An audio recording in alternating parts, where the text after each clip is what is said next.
জানেন কি শিবরাত্রি কেন পালন করা হয়? শিবরাত্রি বা মহাশিবরাত্রি হল ভগবান শিবের উপাসনার অন্যতম পবিত্র দিন। এই দিনটি ভক্তরা উপবাস রাখেন, প্রার্থনা করেন, জপ করেন আর রাত্রি জাগরণের মাধ্যমে পালন করেন। কেন শিবরাত্রি পালন করা হয়?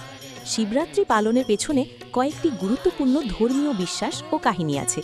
প্রথমত, বলা হয় এই রাতেই ভগবান শিব ও মা পার্বতীর বিবাহ সম্পন্ন হয়েছিল, তাই এই দিনকে শুভ দাম্পত্য ও ভালোবাসার প্রতীক হিসেবে মানা হয়।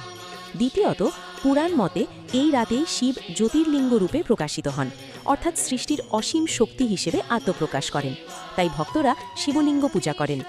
তৃতীয়ত, সমুদ্র মন্থনের সময় যখন হালাহল বিষ বের হয়েছিল, তখন বিশ্ব রক্ষার জন্য শিব সেই বিষ পান করেছিলেন। তার ত্যাগ ও করুণার স্মরণেও এই দিন পালন করা হয়। কিভাবে পালন করা হয়?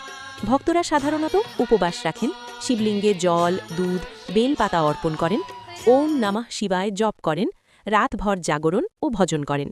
বিশ্বাস করা হয় ভক্তিভরে শিবরাত্রি পালন করলে মন শান্ত হয়, পাপ ক্ষয় হয় এবং জীবনে সুখ শান্তি আসে। ভিডিও ভালো লাগলে কমেন্টে হর হর মহাদেব লিখুন।